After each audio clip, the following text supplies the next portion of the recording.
껍데기가 명품이면 뭐 합니까? 한국산의 발끝도 못 따라오지 않습니까? 우린 한국산 아니면 절대 안 삽니다.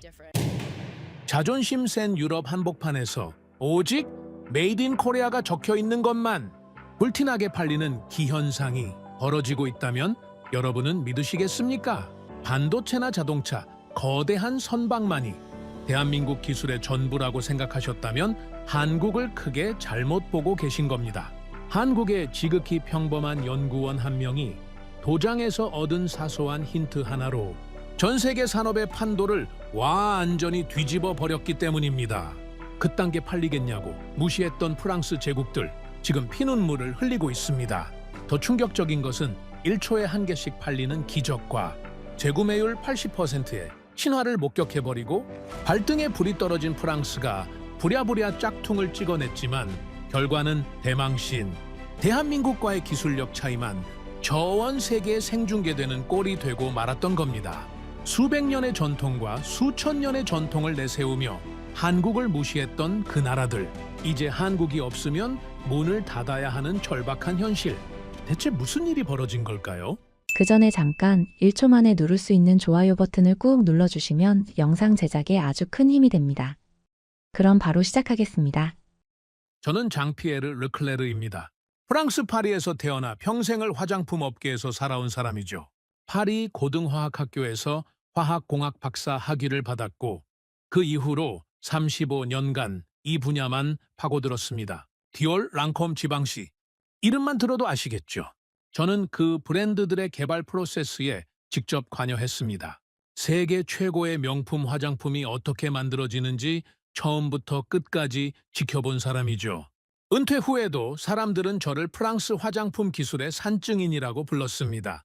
자만이 아닙니다. 사실이었죠. 프랑스 화장품 산업의 역사가 얼마나 되는지 아십니까? 17세기부터 시작됐습니다.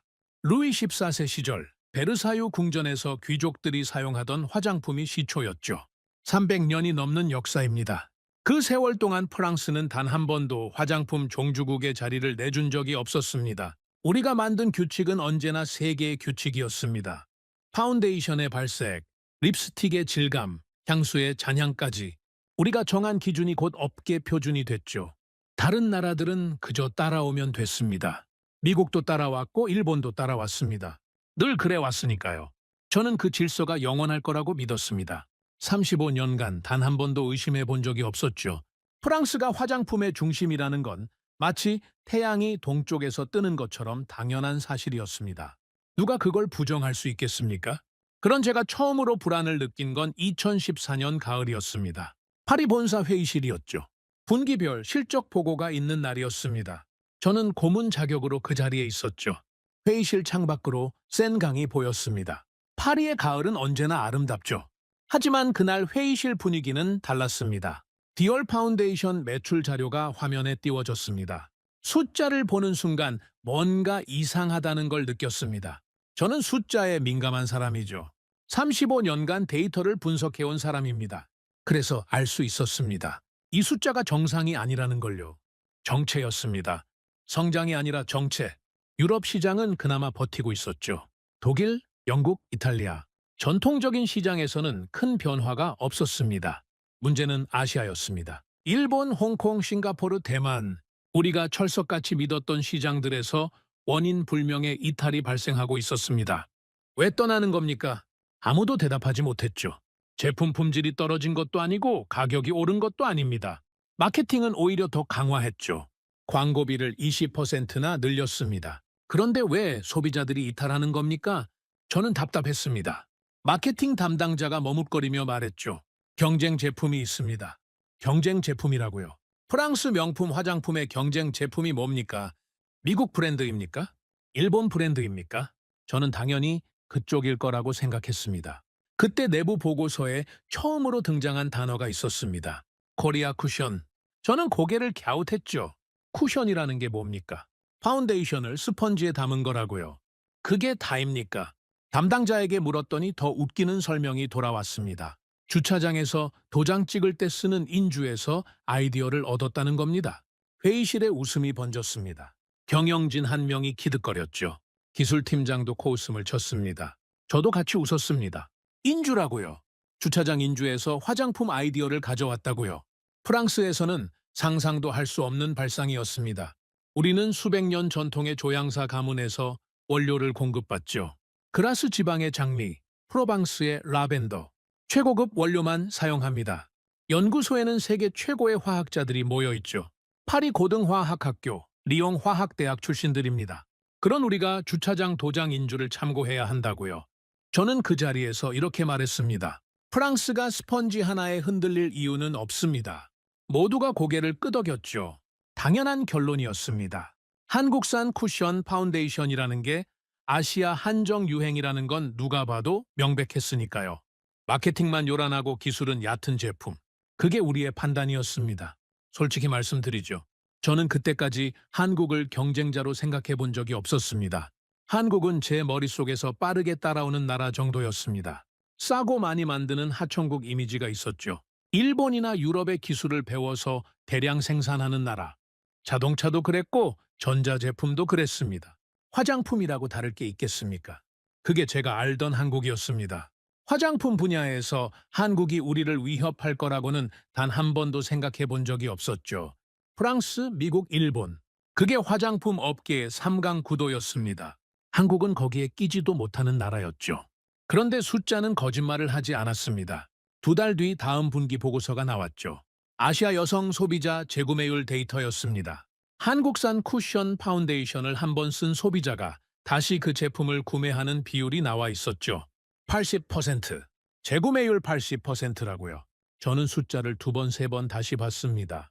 계산기를 꺼내서 직접 확인까지 했죠. 우리 프랑스 명품 파운데이션의 재구매율이 60% 초반이었거든요. 그것도 높은 편이었습니다. 업계 평균이 50%대니까요. 그런데 한국 제품이 80%라니. 이건 단순한 유행이 아니었습니다. 유행은 재구매로 이어지지 않죠. 한번 써보고 마는 게 유행입니다. 하지만 80%가 다시 산다는 건 다른 의미였습니다. 제품력이 있다는 뜻이었죠. 더 충격적인 건 유럽 시장 데이터였습니다. 파리 샤를드골 공항 면세점 한국산 쿠션 파운데이션 매대 앞에 줄이 섰다는 보고가 올라왔죠. 파리에서요. 프랑스 명품 화장품의 본고장에서 한국 제품을 사려고 줄을 선다고요. 저는 처음에 잘못된 정보라고 생각했습니다. 담당자에게 다시 확인하라고 했죠. 아닙니다. 사실이었습니다. 유럽 면세점에서 예상 밖의 판매 속도가 나타나고 있었습니다. 그것도 일시적인 게 아니라 지속적으로요. 석 달째 같은 추세였습니다. 유행이라고 치부하기에는 기간이 너무 길었죠. 한두 달 반짝하고 사라질 현상이 아니었습니다. 저는 불안해지기 시작했습니다. 분석 보고서를 더 자세히 읽어봤죠. 소비자 반응 조사 결과가 있었습니다. 왜 한국 제품을 선택했느냐는 질문에 대한 답변이었죠. 휴대가 편하다, 화장 고치기 쉽다, 피부에 잘 밀착된다. 그런 답변들이었습니다. 그리고 거기에 적힌 한 줄이 저를 멈추게 했습니다. 동일 가격대에서 사용 편의성과 피부 밀착력 비교 불가. 비교 불가라고요. 프랑스 제품과 한국 제품을 같은 가격대에서 비교했더니 사용 편의성과 밀착력에서 비교가 안 된다는 겁니다. 한국 쪽이 압도적으로 좋다는 뜻이었죠. 그 문장을 읽는 순간 설명할 수 없는 불쾌감이 올라왔습니다. 불쾌했습니다. 이유를 알 수 없다는 사실이요. 저는 35년간 이 업계를 지켜본 사람입니다. 어떤 기술이 나와도 분석하고 이해하고 대응할 수 있었죠. 미국이 새로운 제품을 내놓으면 분석했습니다. 일본이 혁신적인 기술을 선보이면 연구했죠. 그리고 더 좋은 제품을 만들어냈습니다. 그게 프랑스 방식이었습니다. 그런데 이건 달랐습니다. 왜 한국 제품이 이렇게 좋은 건지 설명이 안 됐습니다. 스펀지에 파운데이션을 담은 것뿐인데 왜 이런 차이가 나는 겁니까? 기술적으로 뭐가 다른 겁니까? 저는 이해할 수 없었습니다. 내부 회의가 다시 소집됐습니다. 경영진, 기술진, 마케팅 담당자가 모두 모였죠. 분위기는 냉소적이었습니다. 아시아 유행 때문에 회의까지 또 열어야 하냐는 불만이 있었거든요. 기술팀장이 대놓고 한숨을 쉬었습니다. 저도 처음에는 같은 생각이었습니다. 하지만 그날 숫자는 제 경험을 배신했습니다. 기술팀장이 자료를 발표했죠. 한국 쿠션 파운데이션의 구조를 분석한 초기 보고서였습니다. 스펀지, 용기, 퍼프, 내용물, 각각의 요소를 분해해서 정리한 자료였죠. 화면에 확대된 스펀지 단면 사진이 떴습니다. 그런데 분석 결과란에 이상한 문구가 적혀 있었습니다. 추가 연구 필요. 기술팀장에게 물었습니다. 추가 연구가 왜 필요한 겁니까? 스펀지에 파운데이션 담은 게 뭐가 그렇게 복잡합니까? 우리 연구소가 스펀지 하나 분석 못한다는 겁니까? 기술팀장이 대답했죠. 구조는 단순해 보이지만 작동 원리를 설명할 수 없습니다. 저는 당혹스러웠습니다. 프랑스 최고의 화학자들이 모인 기술팀이 스펀지 하나를 분석하지 못한다고요. 말이 됩니까? 300년 역사에 프랑스 화장품 기술력이 고작 스펀지 앞에서 막혔다는 겁니까? 회의실에 침묵이 흘렀습니다. 아무도 말하지 않았죠. 경영진은 서류를 내려다보고 있었고 기술팀은 화면만 바라보고 있었습니다. 그 침묵이 불편했습니다. 저는 뭔가 말해야 할 것 같았죠. 하지만 무슨 말을 해야 할지 몰랐습니다. 그때 누군가가 보고서 맨 아래 적힌 문장을 읽었죠. 기술구조 분석 필요. 한국 방문 검토. 한국 방문이라고요. 프랑스 화장품 기술팀이 한국에 가서 기술을 분석해야 한다고요. 저는 그 순간 뭐라 말해야 할지 몰랐습니다. 분노인지 당혹인지 알 수 없는 감정이 올라왔죠. 가슴이 답답해졌습니다. 우리가 한국에 배우러 간다고요. 프랑스가요? 화장품 종주국 프랑스가요. 300년 역사의 프랑스가 고작 몇십 년 역사의 한국에 가서 기술을 배운다고요. 어떻게 그런 말이 회의실에서 나올 수 있습니까? 회의는 결론 없이 끝났습니다. 아무도 그 문장에 대해 더 이야기하지 않았죠. 마치 없었던 일처럼 넘어갔습니다. 하지만 저는 알 수 있었습니다. 회의실에 있던 모든 사람이 같은 생각을 하고 있다는 걸요. 뭔가 잘못되고 있다는 걸. 저는 회의실을 나오면서 보고서를 천천히 접었습니다. 한국이라는 단어가 자꾸 눈에 밟혔죠. 코리아, 코리아 쿠션, 코리아 테크놀로지. 그 단어들이 머릿속에서 맴돌았습니다. 그 단어가 왜 이렇게 불편한 겁니까? 저는 집으로 돌아오는 내내 그 생각만 했습니다. 35년간 프랑스 화장품의 우월함을 믿어왔던 사람입니다. 우리가 기준이고 세계는 따라온다고 확신했죠. 그런 제가 처음으로 흔들리고 있었습니다. 스펀지 하나 때문에요. 창밖으로 파리의 야경이 보였습니다. 에펠탑 조명이 반짝이고 있었죠. 센강 위로 유람선이 지나가고 있었습니다. 파리는 여전히 아름다웠습니다. 세계에서 가장 아름다운 도시라고 믿어왔죠. 하지만 그날 밤 저는 이상한 생각이 들었습니다. 어딘가에서 새로운 아침이 시작되고 있는 것 같았습니다. 우리가 모르는 사이에 세상이 바뀌고 있는 것 같았죠. 그리고 그 변화의 중심에 한국이라는 나라가 있었습니다. 한국이라는 이름의 아침이요. 저는 그날 밤 잠을 이루지 못했습니다. 그날 이후 저는 잠을 제대로 자지 못했습니다. 한국이라는 단어가 머릿속에서 떠나지 않았죠. 코리아 쿠션. 그 단어가 자꾸 떠올랐습니다. 스펀지에 파운데이션을 담은 것뿐인데 왜 우리가 분석하지 못하는 겁니까? 35년간 이 업계에서 살아온 제가 이해할 수 없다니요. 저는 설명되지 않는 기술을 싫어합니다. 모든 기술에는 원리가 있죠. 화학 반응이든 물리적 구조든 반드시 설명할 수 있는 근거가 있습니다. 프랑스 화장품 기술은 그렇게 발전해왔죠. 논리와 데이터, 과학적 분석, 그게 우리의 방식이었습니다. 그런데 이 한국 제품은 뭡니까? 일주일 뒤 저는 기술팀장을 불렀습니다. 연구소로 직접 내려갔죠. 파리 외곽에 있는 우리 중앙연구소였습니다. 세계 최고 수준의 설비를 갖춘 곳이죠. 전자현미경, 분광 분석기, 점도 측정기. 없는 장비가 없었습니다. 기술팀장에게 말했습니다. 외형 말고 내부를 보십시오. 기술팀장이 고개를 끄덕였죠. 그도 궁금했던 모양이었습니다. 우리는 한국산 쿠션 파운데이션 10개를 구매해서 연구소로 가져왔습니다. 아모레 퍼시픽이라는 회사 제품이었죠. 한국에서 가장 큰 화장품 회사라고 했습니다. 분해 분석을 시작했습니다. 스펀지, 용기, 퍼프, 내용물. 모든 구성 요소를 하나하나 분리했죠. 연구원 5명이 투입됐습니다. 전자현미경으로 스펀지 단면을 관찰하고 내용물의 화학 성분을 분석했습니다. 이틀이 걸렸죠. 저는 그 이틀 동안 연구소에서 거의 살다시피 했습니다. 첫 번째 테스트는 단순했습니다. 용기를 뒤집어 보는 거였죠. 일반적인 액체 파운데이션은 뒤집으면 흘러내립니다. 당연한 거죠. 액체니까요. 점도가 높아도 시간이 지나면 결국 흐릅니다. 그런데 이 제품은 달랐습니다. 뒤집어도 내용물이 흐르지 않았습니다. 저는 눈을 의심했죠. 용기를 완전히 거꾸로 뒤집었는데 한 방울도 떨어지지 않았습니다. 스펀지가 내용물을 완벽하게 붙잡고 있었죠. 30초, 1분, 5분. 시간이 지나도 마찬가지였습니다. 기술팀장에게 물었습니다. 이게 어떻게 가능한 겁니까? 기술팀장도 고개를 저었죠. 설명할 수 없다고 했습니다. 일반적인 스펀지라면 이렇게 될 수 없다고요. 액체를 머금은 스펀지는 중력의 영향을 받습니다. 뒤집으면 당연히 흘러야 하죠. 그런데 흐르지 않았습니다. 더 이상한 건 그 다음이었습니다. 버프로 스펀지를 톡 누르자 내용물이 즉시 배출됐죠. 균일하게요. 너무 많지도 않고 너무 적지도 않게 딱 적당한 양이 나왔습니다. 이게 뭡니까? 뒤집어도 안 흐르는데 누르면 바로 나온다고요. 이건 물리학적으로 모순이었습니다. 중력에는 저항하면서 압력에는 반응한다니요? 어떻게 그런 구조가 가능한 겁니까? 저는 스펀지를 직접 만져봤습니다. 촉감이 이상했죠. 일반 스펀지와 완전히 달랐습니다. 부드러우면서도 탄력이 있었고 촘촘하면서도 막혀 있지 않았습니다. 손가락으로 눌렀다 떼면 바로 원래 형태로 돌아왔죠. 복원력이 뛰어났습니다. 전자현미경으로 단면을 관찰했습니다. 화면의 스펀지 내부 구조가 확대돼서 나타났죠.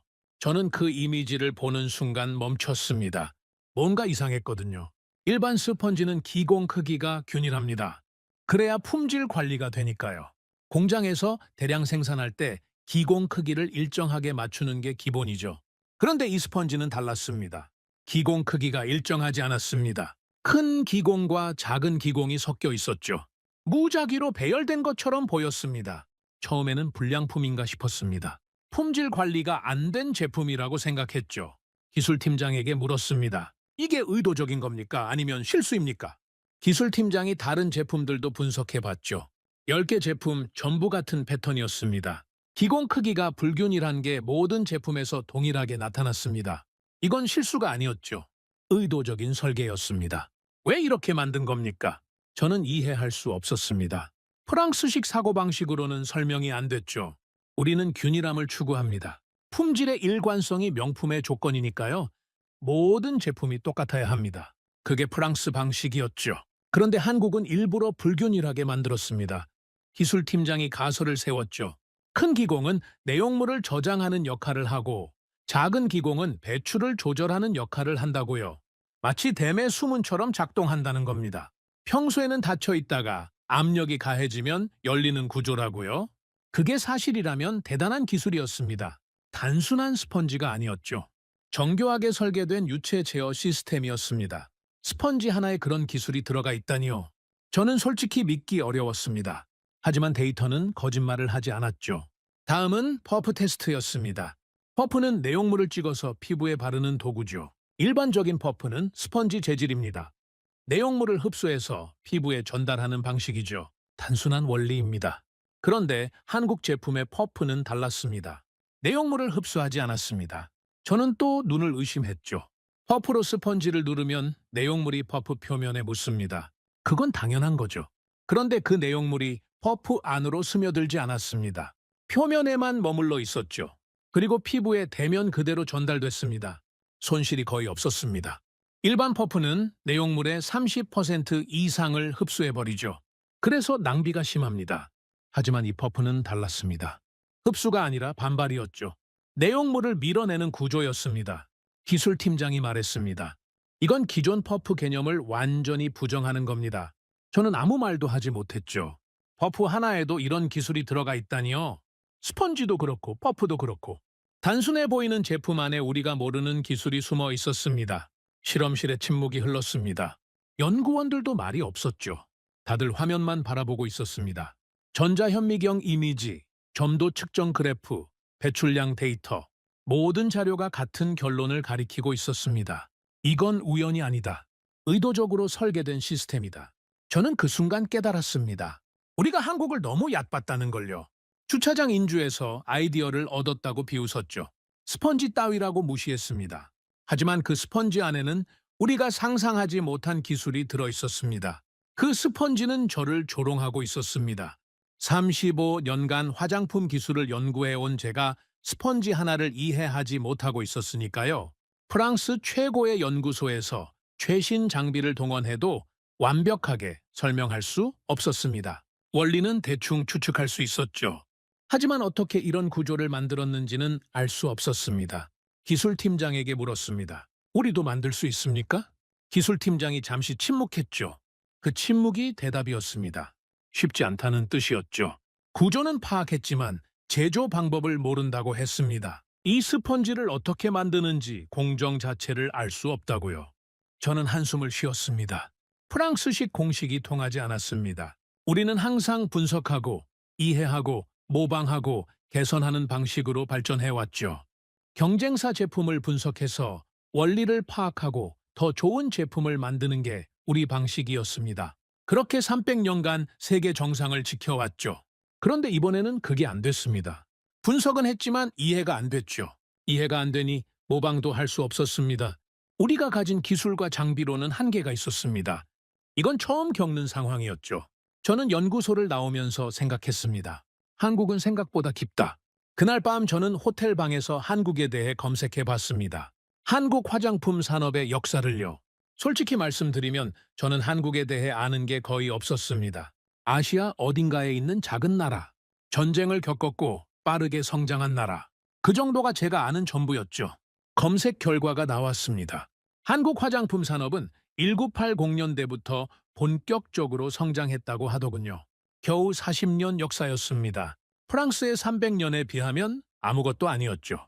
그런데 그 짧은 시간에 어떻게 이런 기술을 개발한 겁니까? 더 검색해 봤습니다. 쿠션 파운데이션은 2008년에 처음 출시됐다고 하더군요. 아모레 퍼시픽이라는 회사에서 개발했죠. 개발 기간이 5년이었다고 합니다. 2003년부터 연구를 시작해서 2008년에 제품이 나왔죠. 그리고 한 가지 숫자가 눈에 들어왔습니다. 3600번, 개발 과정에서 실패한 횟수라고 했습니다. 3600번 실패하고 나서야 성공했다는 거죠. 저는 그 숫자를 보고 멈췄습니다. 3600번이라고요. 그게 가능한 숫자입니까? 프랑스에서는 상상할 수 없는 숫자였습니다. 우리는 효율을 중시하죠. 실패는 비용입니다. 시간과 돈이 들어가니까요. 30번 정도 시도해서 안 되면 포기합니다. 다른 방향을 찾죠. 그게 합리적인 판단이니까요. 그런데 한국은 3600번을 시도했습니다. 저는 그 숫자가 믿기지 않았습니다. 과장이겠거니 생각했죠. 마케팅용 숫자일 거라고요. 실제로 그렇게 많이 실패했을 리가 없다고 생각했습니다. 하지만 마음 한구석에서 의문이 생겼습니다. 만약 그게 사실이라면요. 만약 정말로 3600번 실패하고도 포기하지 않았다면요. 그건 기술의 문제가 아니었습니다. 태도의 문제였죠. 집요함의 문제였습니다. 저는 처음으로 한국이라는 단어를 다시 보게 됐습니다. 비웃음의 대상이 아니라 분석의 대상으로요. 무시할 나라가 아니라 이해해야 할 나라로요. 뭔가 달랐습니다. 우리가 모르는 뭔가가 있었죠. 그날 밤 저는 오래 생각했습니다. 프랑스는 300년간 화장품의 중심이었습니다. 우리가 만든 규칙이 세계의 규칙이었죠. 하지만 지금 그 규칙이 흔들리고 있었습니다. 스펀지 하나 때문에요. 아니, 스펀지가 아니었죠. 그 스펀지 뒤에 있는 기술 때문에요. 그리고 그 기술 뒤에 있는 태도 때문에요. 저는 창밖을 바라봤습니다. 파리의 밤은 여전히 아름다웠죠. 하지만 제 마음은 불안했습니다. 뭔가 큰 변화가 다가오고 있다는 느낌이 들었습니다. 그리고 그 변화의 중심에 한국이 있었죠. 다음 날 아침 저는 결심했습니다. 더 깊이 파고들어야 한다고요. 스펀지 분석만으로는 부족했습니다. 한국이 어떻게 이런 기술을 개발했는지 알아내야 했죠. 3600번의 실패가 진짜인지 확인해야 했습니다. 저는 기술팀장에게 전화했습니다. 추가 조사를 지시했죠. 한국 화장품 산업에 대한 모든 자료를 수집하라고요? 논문, 특허, 기사 뭐든지요. 한국이 어떻게 이 기술을 만들었는지 알아내야 했습니다. 그때까지만 해도 저는 아직 희망을 버리지 않았습니다. 분석하면 이해할 수 있을 거라고 생각했죠. 이해하면 따라잡을 수 있을 거라고요. 프랑스의 기술력이면 충분히 가능하다고 믿었습니다. 하지만 저는 몰랐습니다. 제가 마주하게 될 현실이 얼마나 충격적인지를요. 3600번이라는 숫자가 단순한 횟수가 아니라는 걸요. 그게 한국이라는 나라의 태도를 보여주는 숫자라는 걸요. 저는 아직 그걸 몰랐습니다. 하지만 곧 알게 될 거였죠. 분석 결과가 나온 뒤 본사에서 긴급 회의가 소집됐습니다. 경영진 전원이 참석했죠. 저도 고문 자격으로 그 자리에 있었습니다. 회의실 분위기는 무거웠습니다. 다들 기술팀의 보고서를 읽은 뒤였거든요. 한국 쿠션 파운데이션의 구조를 분석했지만 제조 방법을 알 수 없다는 내용이었죠. 회장이 먼저 입을 열었습니다. 그래서 어쩌자는 겁니까? 기술팀장이 대답했죠. 추가 연구가 필요하다고요. 시간이 더 필요하다고 했습니다. 회장의 얼굴이 굳어졌죠. 시간이 얼마나 필요한지 물었습니다. 기술팀장은 대답하지 못했습니다. 회의실에 침묵이 흘렀습니다. 그때 마케팅 담당 부사장이 말했죠. 분석만 하고 있을 때가 아닙니다. 우리도 만들어야 합니다. 저는 그 말에 고개를 끄덕였습니다. 맞는 말이었죠. 분석만 하고 있으면 시장을 빼앗기게 됩니다. 한국 제품이 유럽 시장까지 잠식하고 있었으니까요. 우리도 비슷한 제품을 내놔야 했습니다. 회장이 결정을 내렸습니다. 모방 프로젝트를 가동하라. 프랑스식 쿠션 파운데이션 개발 프로젝트가 시작됐죠. 코드명은 프로젝트 에클라였습니다. 에클라는 프랑스어로 빛이라는 뜻이죠. 한국의 기술을 분석해서 프랑스 버전으로 재해석하겠다는 의미였습니다. 저는 그 프로젝트의 자문을 맡았습니다. 솔직히 말씀드리면 저는 자신이 있었습니다. 구조는 파악했으니까요. 스펀지의 기공 구조, 퍼프의 반발력, 내용물의 점도, 핵심 요소들은 다 알고 있었죠. 이제 그걸 우리 방식으로 만들면 됐습니다. 프랑스 기술력이면 충분히 가능하다고 생각했습니다. 기술팀의 지시를 내렸죠. 한국 제품과 비슷하게 만들라고요. 외형, 구조, 촉감까지 최대한 재현하라고 했습니다. 예산은 충분히 지원됐죠. 연구원 15명이 투입됐습니다. 최신 장비도 추가로 도입했고요. 첫 번째 시제품이 나온 건 한 달 뒤였습니다. 저는 연구소로 내려가서 직접 확인했죠. 외형은 꽤 비슷했습니다. 용기 디자인도 깔끔했고 스펀지도 한국 제품과 비슷한 느낌이었죠. 퍼프도 새로 개발한 소재로 만들었습니다. 기대가 됐습니다. 테스트를 시작했죠. 용기를 뒤집어 봤습니다. 내용물이 흐르지 않아야 정상이었죠. 한국 제품처럼요. 내용물이 흘러내렸습니다. 천천히, 하지만 확실하게 흘러내렸죠. 스펀지가 내용물을 붙잡지 못했습니다. 저는 당황했습니다. 분명히 같은 구조로 만들었는데 왜 이러는 겁니까? 기술팀장에게 물었습니다. 뭐가 문제입니까? 기술팀장이 대답했죠. 기공 크기는 맞췄는데 배열이 다른 것 같다고요. 한국 제품의 기공 배열 패턴을 완벽하게 재현하지 못했다고 했습니다. 눈으로 보이는 구조는 비슷한데 미세한 차이가 있다는 거죠. 다시 만들라고 했습니다. 두 번째 시제품이 나왔죠. 이번에는 기공 배열을 더 정밀하게 조정했다고 했습니다. 다시 테스트를 했죠. 뒤집어 봤습니다. 이번에는 흐르지 않았습니다. 저는 안도했죠. 됐다고 생각했습니다. 그런데 다음 테스트에서 문제가 생겼습니다. 퍼프로 눌렀을 때 내용물이 너무 많이 나왔죠. 한 번에 쏟아지다시피 했습니다. 조절이 안 됐습니다. 한국 제품은 딱 적당한 양이 나왔는데 우리 제품은 과다 배출이었죠. 다시 수정했습니다. 세 번째 시제품. 이번에는 배출량을 줄였죠. 스펀지 밀도를 높여서 내용물이 천천히 나오게 했습니다. 테스트를 했죠. 아무것도 안 나왔습니다. 퍼프로 아무리 눌러도 내용물이 나오지 않았습니다. 너무 막혀버린 거죠. 과다 배출 아니면 무배출. 중간이 없었습니다. 한국 제품처럼 딱 적당한 양을 배출하는 게 불가능했습니다. 저는 점점 답답해졌습니다. 네 번째, 다섯 번째, 여섯 번째 시제품. 계속 실패했죠. 문제는 매번 달랐습니다. 배출량, 밀착력, 건조 속도, 복원력. 하나를 고치면 다른 게 망가졌습니다. 전체가 연동된 시스템인데 부분만 수정하니까 균형이 무너지는 거였죠. 기술팀장이 보고했습니다. 단일 변수 문제가 아닙니다. 무슨 뜻인지 물었죠.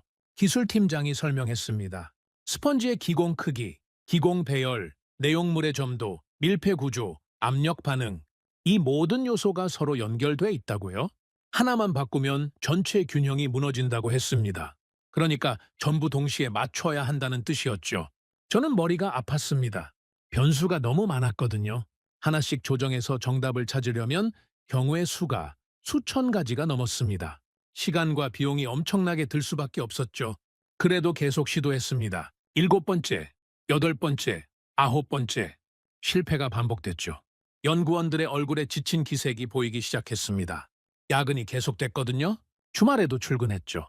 그래도 결과는 나오지 않았습니다. 10번째 시제품. 이번에는 꽤 괜찮았습니다. 배출량도 적당했고 밀착력도 나쁘지 않았죠. 저는 기대가 생겼습니다. 드디어 됐나 싶었죠. 일주일 뒤 문제가 생겼습니다. 내용물이 말라버렸습니다. 스펀지가 건조해져서 딱딱하게 굳어버렸죠. 한 달도 안 돼서요. 한국 제품은 몇 달이 지나도 촉촉함을 유지했는데 우리 제품은 일주일 만에 못 쓰게 됐습니다. 밀폐 구조가 문제였습니다. 공기가 스며들어서 내용물이 산화된 거죠. 한국 제품은 어떻게 밀폐를 유지하는 건지 알 수 없었습니다. 분해해서 봐도 특별한 구조가 보이지 않았거든요. 그런데 결과는 완전히 달랐습니다. 저는 분노가 치밀었습니다. 왜 안 되는 겁니까? 회의실에서 소리를 질렀죠. 기술팀 전원이 모인 자리였습니다. 저는 참을 수가 없었습니다. 35년간 이 업계에서 일해온 사람이에요. 프랑스 최고의 기술력을 갖춘 연구소에서 스펀지 하나를 못 만든다니요? 기술팀장이 조용히 대답했습니다. 한국의 방식이 다릅니다. 무슨 뜻인지 물었죠. 기술팀장이 설명했습니다. 한국은 이 제품을 개발하는데 5년이 걸렸다고요.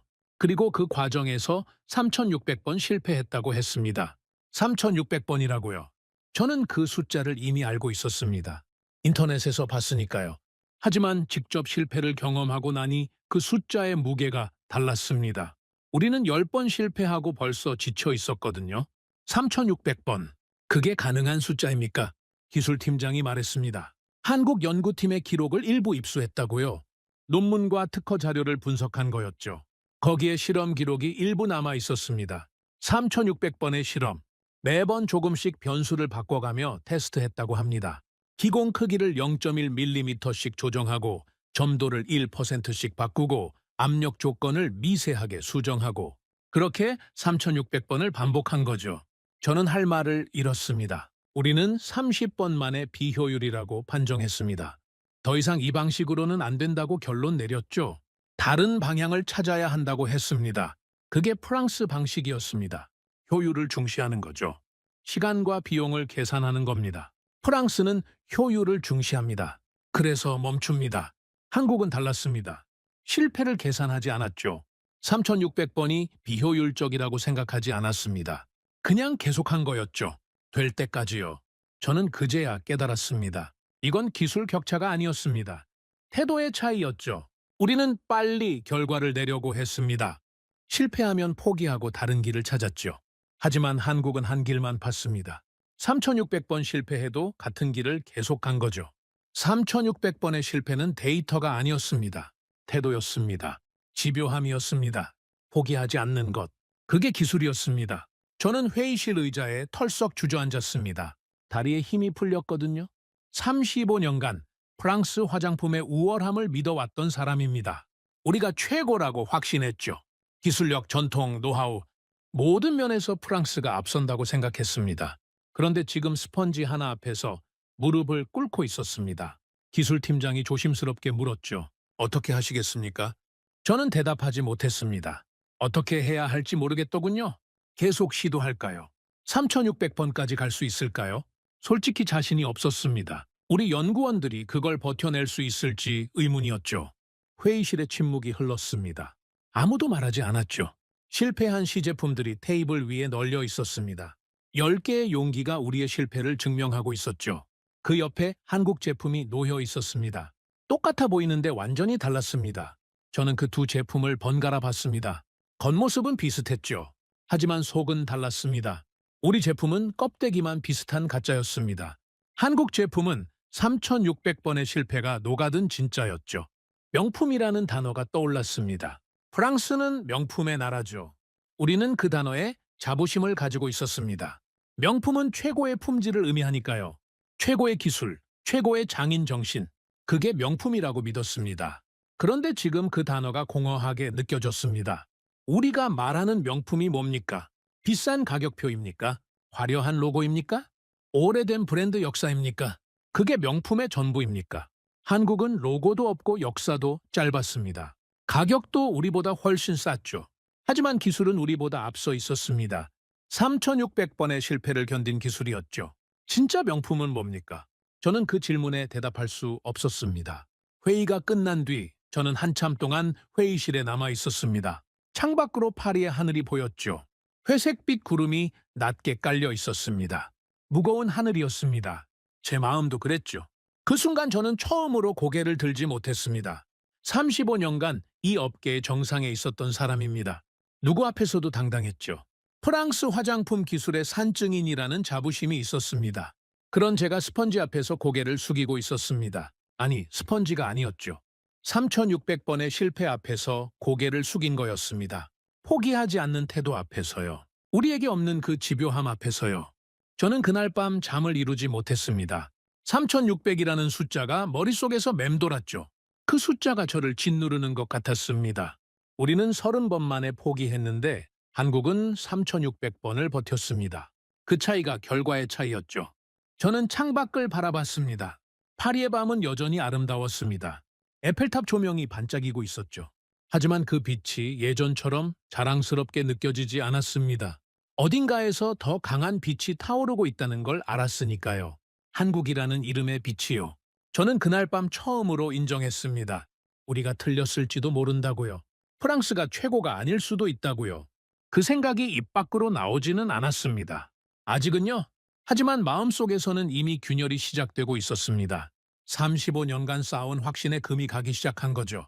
그리고 그 균열은 점점 더 커질 거였습니다. 프로젝트 에클라의 실패 소식이 본사에 보고됐습니다. 경영진의 반응은 예상대로였죠. 분노였습니다. 3개월간 막대한 예산을 투입하고도 결과물이 없다니요. 회장은 즉시 긴급 이사회를 소집했습니다. 저도 참석하라는 연락을 받았죠. 회의실에 들어서는 순간 분위기가 심상치 않다는 걸 느꼈습니다. 이사진 전원이 모여 있었죠. 표정들이 굳어 있었습니다. 회장은 창가에 서서 밖을 바라보고 있었고요. 아무도 말하지 않았습니다. 무거운 침묵이 회의실을 짓누르고 있었죠. 회장이 천천히 돌아섰습니다. 상황 보고를 하시오. 기술팀장이 일어섰죠. 떨리는 목소리로 보고를 시작했습니다. 10번의 시제품 개발, 10번의 실패. 구조는 파악했지만 제조 공정을 재현하지 못했다는 내용이었죠. 한국 제품의 기술적 완성도가 예상보다 훨씬 높다는 결론이었습니다. 회장의 얼굴이 붉어졌습니다. 그래서 어쩌자는 겁니까? 기술팀장이 머뭇거렸죠. 저는 그 순간 끼어들었습니다. 제가 말해야 할 것 같았거든요. 이 상황의 책임은 저에게도 있었으니까요. 추가 연구가 필요합니다. 한국의 제조 공정을 직접 확인해야 합니다. 회장이 저를 쳐다봤습니다. 눈빛이 차가웠죠. 직접 확인이라니요? 무슨 뜻입니까? 저는 심호흡을 했습니다. 다음 말이 어떤 반응을 불러올지 알고 있었거든요. 하지만 말해야 했습니다. 그게 유일한 방법이었으니까요. 한국에 가서 기술을 배워야 합니다. 회의실이 얼어붙었습니다. 순간 정적이 흘렀죠. 아무도 움직이지 않았습니다. 숨소리조차 들리지 않았습니다. 저는 제가 무슨 말을 한 건지 깨달았죠. 프랑스 화장품 업계의 원로가 한국의 기술을 배우러 가자고 말한 겁니다. 회장이 천천히 입을 열었습니다. 지금 뭐라고 했습니까? 한국의 기술을 배우러 가야 한다고 했습니다. 회장의 얼굴이 일그러졌죠. 분노였습니다. 순수한 분노요. 저는 그런 표정을 처음 봤습니다. 30년간 이 회사를 이끌어 온 사람이에요. 언제나 침착하고 냉정했죠. 그런 사람이 얼굴을 붉히고 있었습니다. 프랑스가 한국에 고개를 숙이자는 겁니까? 저는 대답하지 못했습니다. 회장의 목소리가 높아졌죠. 300년입니다. 프랑스 화장품 산업의 역사가 300년이에요. 우리가 세계의 기준을 만들어 왔습니다. 디올, 샤넬, 랑콤. 이 이름들이 뭘 의미하는지 아십니까? 프랑스의 자존심입니다. 그런 우리가 한국에 가서 무릎을 꿇으라고요. 저는 조용히 대답했습니다. 현실을 인정해야 합니다. 회장이 테이블을 내리쳤죠. 쿵 하는 소리가 회의실에 울렸습니다. 현실이요. 현실이 뭡니까? 스펀지 하나 때문에 300년 전통을 버리자는 겁니까? 한국이 뭡니까? 우리가 가르쳐준 나라 아닙니까? 그런 나라의 기술을 배우러 간다고요. 말이 됩니까? 저는 입을 다물었습니다. 회장의 말도 틀린 건 아니었거든요. 프랑스는 정말로 세계 화장품 산업을 이끌어 왔습니다. 우리가 만든 기준이 업계 표준이 됐죠. 아시아 국가들은 우리를 따라왔습니다. 일본도 그랬고 한국도 그랬죠. 그런데 지금 상황이 바뀌고 있었습니다. 하지만 회장은 그걸 인정하고 싶지 않았죠. 다른 이사가 입을 열었습니다. 마케팅 담당 전무였죠. 회장님 말씀이 맞습니다. 한국의 기술을 배운다는 건 있을 수 없는 일입니다. 그건 항복선언이에요. 시장에 어떤 메시지를 주겠습니까? 프랑스 명품이 한국 기술을 인정했다. 그 순간 우리 브랜드 가치는 끝입니다. 다른 이사들도 고개를 끄덕였습니다. 저는 그들의 얼굴을 하나하나 살펴봤죠. 분노, 불쾌, 두려움, 다양한 감정이 섞여 있었습니다. 하지만 그 밑바닥에 있는 건 하나였죠. 공포였습니다. 기술에 대한 공포가 아니었습니다. 지위를 잃는 공포였죠. 프랑스 화장품 업계가 누려온 권위, 명성, 자부심, 그걸 잃을까봐 두려워하는 거였습니다. 한국의 기술을 배운다는 건 그 모든 걸 포기한다는 의미였으니까요. 저는 그들의 눈에서 공포를 봤습니다. 회장이 결정을 내렸습니다. 한국 방문은 없습니다. 우리가 프랑스입니다. 복제가 아니라 재해석을 하십시오. 프랑스만의 방식으로 새로운 제품을 만들어내십시오. 예산은 2배로 늘리겠습니다. 기한은 6개월입니다. 저는 반박하려고 했습니다. 하지만 회장의 눈빛이 저를 막았죠. 더 이상의 논의는 없다는 뜻이었습니다. 회의는 그렇게 끝났습니다. 이사진은 하나둘 자리를 떴죠. 저는 마지막까지 남아 있었습니다. 빈 회의실에 혼자 앉아 있었죠. 창밖으로 파리의 하늘이 보였습니다. 맑은 날이었죠. 하지만 제 마음은 어두웠습니다. 방금 무슨 일이 일어난 건지 알고 있었거든요. 우리는 현실을 외면하기로 결정한 거였습니다. 눈앞의 사실을 부정하고 자존심을 선택한 거죠. 6개월이라고요? 6개월 안에 프랑스만의 방식으로 쿠션 파운데이션을 만들라고요. 한국이 5년 걸려서 3,600번 실패하고 나서야 완성한 기술을요. 우리가 6개월 안에 해내겠다고요. 불가능했습니다. 저는 알고 있었죠. 기술팀장도 알고 있었습니다. 연구원들도 다 알고 있었어요. 하지만 아무도 말하지 못했습니다. 회장이 결정을 내렸으니까요. 프랑스 화장품 업계의 자존심이 결정을 내린 거였죠. 프로젝트 에클라 2단계가 시작됐습니다. 예산이 2배로 늘어났죠. 연구원도 추가로 투입됐습니다. 25명이 이 프로젝트에 매달렸죠. 최신 장비도 더 들여왔습니다. 겉으로 보기에는 모든 게 갖춰진 것 같았습니다. 하지만 현장의 분위기는 달랐습니다. 연구원들은 지쳐 있었죠. 이미 3개월간 실패를 반복했으니까요. 그런데 또 6개월을 더 하라고요. 방향도 바뀌지 않은 채로요. 같은 방식으로 계속 시도하면 결과가 달라지겠습니까? 야근이 일상이 됐습니다. 주말 출근도 당연해졌죠. 연구원들의 얼굴에서 생기가 사라졌습니다. 눈 밑에 다크서클이 짙어졌죠. 한 명이 과로로 쓰러졌습니다. 병원에 실려갔죠. 그래도 프로젝트는 멈추지 않았습니다. 회사는 결과만 요구했습니다. 매주 진행 상황 보고가 있었죠. 회장이 직접 참석했습니다. 진전이 있습니까? 그 질문이 매주 반복됐죠. 기술팀장은 매번 같은 대답을 해야 했습니다. 아직 해결하지 못했습니다. 회장의 얼굴이 점점 굳어졌습니다. 1달이 지났죠. 2달이 지났습니다. 시제품은 계속 나왔지만 품질은 여전히 부족했습니다. 한국 제품의 절반 수준에도 미치지 못했죠. 기술적인 벽이 너무 높았습니다. 실패 보고서가 쌓여갔습니다. 그런데 이상한 일이 생겼죠. 보고서가 점점 짧아지기 시작했습니다. 처음에는 10페이지가 넘던 보고서가 5페이지로 줄었습니다. 그 다음에는 3페이지로요. 마지막에는 1페이지짜리 보고서가 올라왔죠. 실패를 설명할 말조차 사라진 거였습니다. 저는 기술팀장을 불렀습니다. 왜 보고서가 이렇게 짧아졌습니까? 기술팀장이 한숨을 쉬었죠. 더 이상 쓸 내용이 없습니다. 무슨 뜻인지 물었습니다. 기술팀장이 설명했죠. 시도할 수 있는 방법은 다 시도했다고요. 변수 조합도 수백 가지를 테스트했습니다. 하지만 결과는 같았죠. 한국 제품의 수준에 도달할 수 없었습니다. 기술팀장의 눈에 체념이 보였습니다. 저도 같은 느낌이었죠. 우리는 벽에 부딪힌 거였습니다. 아무리 머리를 박아도 넘어지지 않는 벽이요. 한국이 쌓아올린 벽이었습니다. 3,600번의 실패로 만든 벽이었죠. 그래도 프로젝트는 계속됐습니다. 회장의 명령이었으니까요. 포기는 선택지에 없었습니다. 연구원들은 좀비처럼 일했죠. 열정은 사라지고 의무감만 남았습니다. 될 거라고 믿는 사람은 아무도 없었습니다. 그저 시키니까 하는 거였죠. 석 달이 지났을 때 첫 시장 테스트가 결정됐습니다. 회장의 결정이었죠. 아직 완성되지 않았지만 시장 반응을 보자는 거였습니다. 소비자들의 피드백을 받아서 개선하면 된다고 했죠. 저는 반대했습니다. 시기상조라고요. 하지만 회장은 듣지 않았습니다. 제품이 출시됐습니다. 프랑스식 쿠션 파운데이션이라는 이름으로요. 가격은 한국 제품의 3배였습니다. 명품 브랜드니까요. 디올 로고가 박혀 있었죠.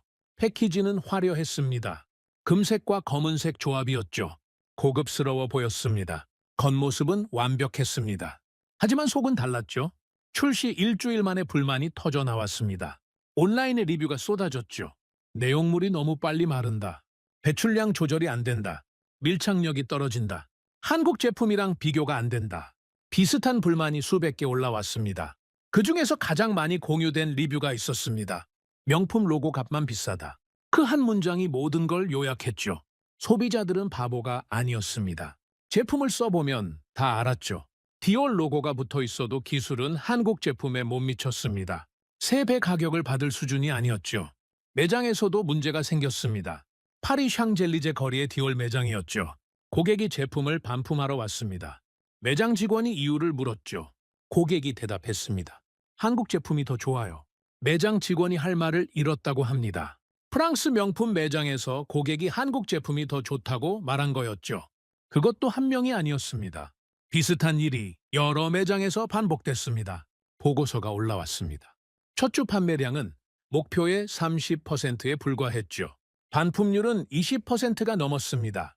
재구매 의향을 묻는 설문에서 긍정응답은 15%도 안 됐습니다. 처참한 결과였죠. 회장이 보고서를 던졌습니다. 이게 뭡니까? 아무도 대답하지 못했죠. 회의실에 침묵이 흘렀습니다. 저는 창밖을 바라봤습니다. 파리의 하늘이 흐려지고 있었죠. 비가 올 것 같았습니다. 저는 그때 깨달았습니다. 우리는 기술이 아니라 자존심으로 싸우고 있었다는 걸요. 한국의 기술을 배우자는 제안을 거부한 건 논리적인 판단이 아니었습니다. 감정적인 결정이었죠. 프랑스의 자존심이 허락하지 않았던 겁니다. 우리가 한국보다 위에 있다는 믿음이요? 그 믿음이 눈을 가린 거였습니다. 결과는 참담했죠. 시장은 거짓말을 하지 않았습니다. 소비자들은 브랜드가 아니라 품질을 선택했죠. 디올 로고보다 한국 기술을 선택한 거였습니다. 300년 전통보다 3,600번의 실패를 선택한 거였죠. 자존심은 기술을 만들지 않습니다. 우리는 이기기 위해서가 아니라 인정하지 않기 위해 싸우고 있었습니다. 한국이 더 낫다는 걸 인정하지 않으려고요. 패배를 받아들이지 않으려고요. 그래서 불가능한 싸움을 계속한 거였습니다. 명품이라는 단어가 처음으로 공허하게 들렸습니다. 프랑스 명품의 본질이 뭡니까? 최고의 품질이어야 하지 않습니까? 그런데 지금 우리는 최고가 아니었습니다. 적어도 이 분야에서는요. 한국이 우리보다 앞서 있었죠. 그게 현실이었습니다. 하지만 우리는 그 현실을 인정하지 않았습니다. 로고 뒤에 숨었죠. 브랜드 역사 뒤에 숨었습니다. 프랑스라는 이름 뒤에 숨었죠. 그리고 실패했습니다. 시장에서 조롱당했습니다. 명품이 조롱당한 거였습니다. 저는 회의실을 나왔습니다. 복도를 걸으면서 생각했죠. 이제 어떻게 해야 합니까? 계속 이렇게 갈 수는 없었습니다. 자존심을 지키다가 회사가 망하면 무슨 소용입니까? 브랜드가 무너지면 자존심도 사라지는 거였죠. 프랑스는 아직 패배를 받아들일 준비가 안 돼 있었습니다. 하지만 저는 달랐습니다. 저는 이미 알고 있었죠. 이 싸움에서 이길 수 없다는 걸요. 자존심을 버리지 않으면 모든 걸 잃을 거라는 걸요. 저는 결심했습니다. 누군가는 진실을 말해야 했습니다. 누군가는 현실을 직시해야 했죠. 그게 저의 역할이었습니다. 35년간 이 업계에서 살아온 사람으로서요. 프랑스 화장품의 미래를 위해서요. 저는 회장을 만나러 갔습니다. 이번에는 물러서지 않을 거였습니다. 회장실 문 앞에서 잠시 멈췄습니다. 심호흡을 했죠.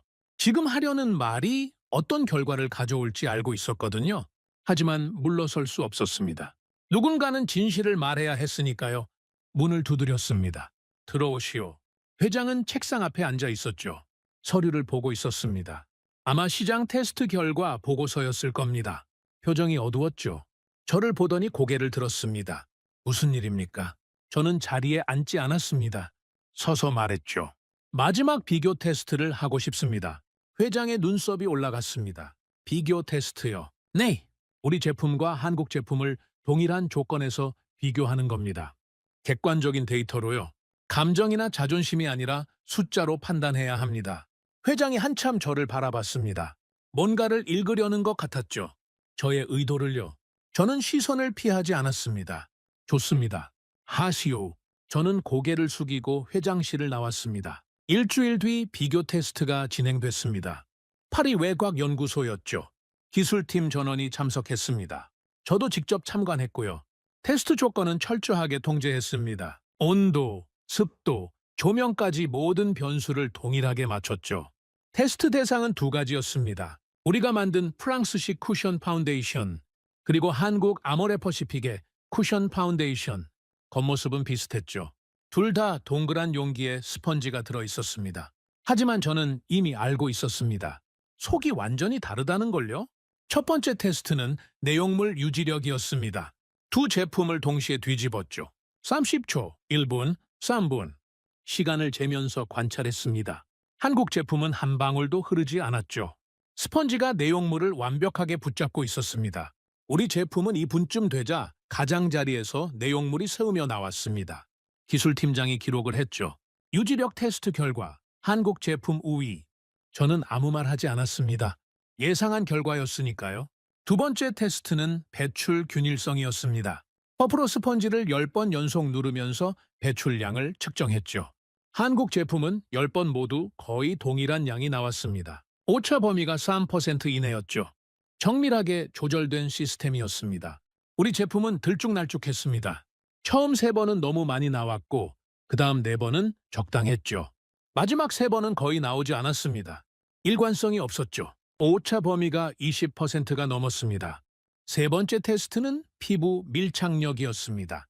테스트 모델의 피부에 두 제품을 각각 바르고 시간에 따른 변화를 관찰했죠. 1시간, 2시간, 4시간. 한국 제품은 4시간이 지나도 처음과 거의 비슷했습니다. 밀착력이 유지됐죠. 우리 제품은 2시간쯤 되자 들뜨기 시작했습니다. 피부와 분리되는 현상이 나타났죠. 특히 코 주변과 이마에서 심했습니다. 4시간이 되자 거의 무너져 내렸습니다. 화장이 망가진 거였죠. 테스트 결과가 정리됐습니다. 모든 항목에서 한국 제품이 압도적으로 우위였죠. 차이가 너무 컸습니다. 비교가 안 되는 수준이었습니다. 숫자가 모든 걸 말해주고 있었죠. 기술팀장이 조용히 말했습니다. 차이가 너무 큽니다. 저는 고개를 끄덕였습니다. 알고 있었죠. 하지만 직접 숫자로 확인하니 더 무겁게 다가왔습니다. 우리가 얼마나 뒤처져 있는지 명확하게 보였으니까요. 저는 기술팀장에게 물었습니다. 한국 연구팀의 기록을 더 구할 수 있습니까? 기술팀장이 고개를 끄덕였죠. 며칠 전에 추가 자료를 입수했다고 했습니다. 한국 화장품 학회지에 실린 논문과 특허 문서들이었죠. 거기에 개발 과정이 상세하게 기록돼 있다고 했습니다. 저는 그 자료를 달라고 했습니다. 그날 밤 저는 호텔방에서 자료를 읽었습니다. 한국어를 모르니까 번역본을 받았죠. 기술팀에서 번역을 해준 거였습니다. 두꺼운 서류 뭉치였죠. 200페이지가 넘었습니다. 저는 한 장 한 장 읽어나갔습니다. 놀라운 내용이었죠. 3,600번의 실험 기록이 있었습니다. 진짜였습니다. 마케팅용 과장이 아니었죠. 실제로 3,600번 실험을 했고 그 기록이 다 남아 있었습니다. 성공 기록보다 실패 기록이 더 많았습니다. 실험 번호 1번부터 3,599번까지는 전부 실패였죠. 3,600번째 실험에서 처음으로 성공한 거였습니다. 그 전까지는 매번 문제가 있었습니다. 하나도 버리지 않았더군요. 모든 실패 기록이 보관돼 있었습니다. 실험 조건, 결과, 실패 원인 분석, 하나하나 꼼꼼하게 정리돼 있었죠. 실패를 버리지 않고 쌓아온 거였습니다. 그리고 그 실패들이 다음 실험의 밑거름이 됐죠.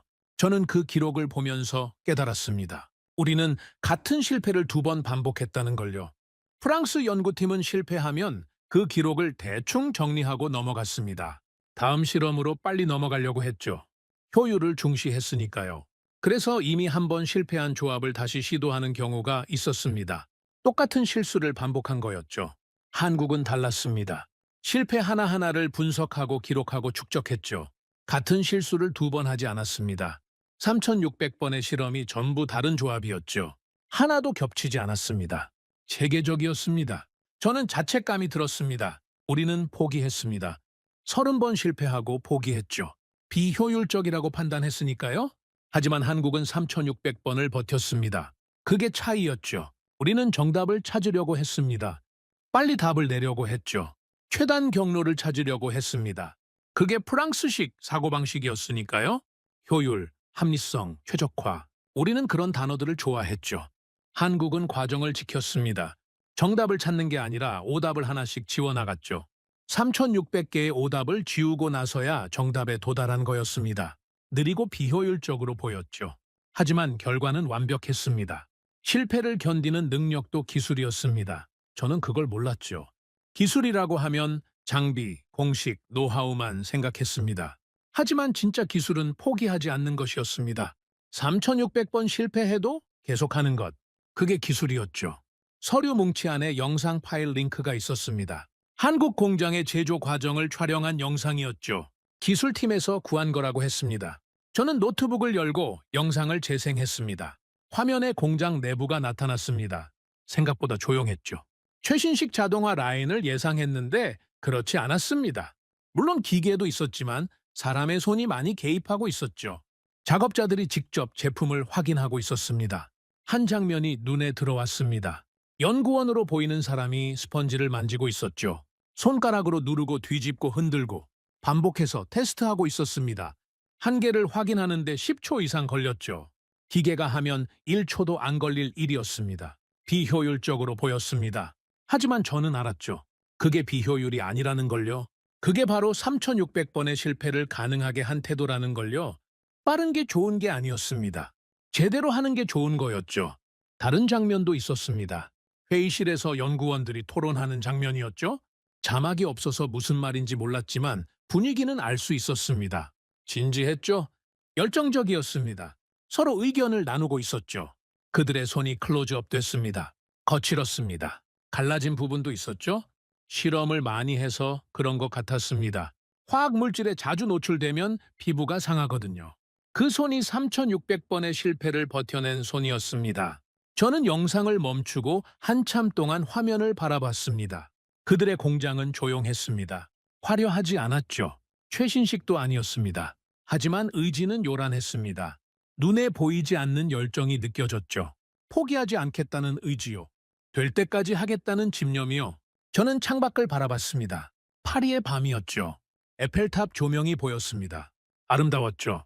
하지만 그 아름다움이 갑자기 공허하게 느껴졌습니다.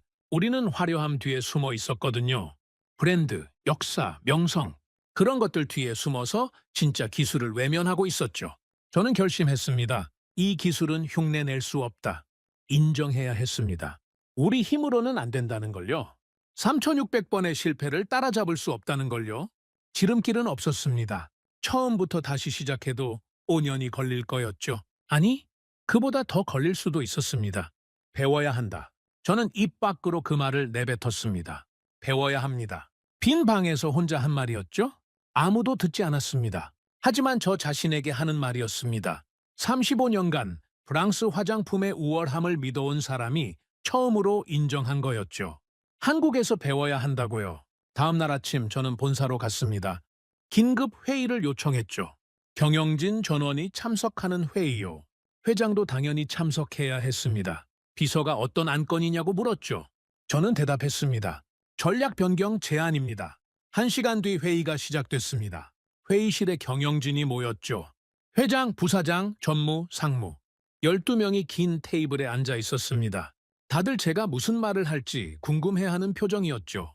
저는 일어섰습니다. 비교 테스트 결과를 화면에 띄웠죠.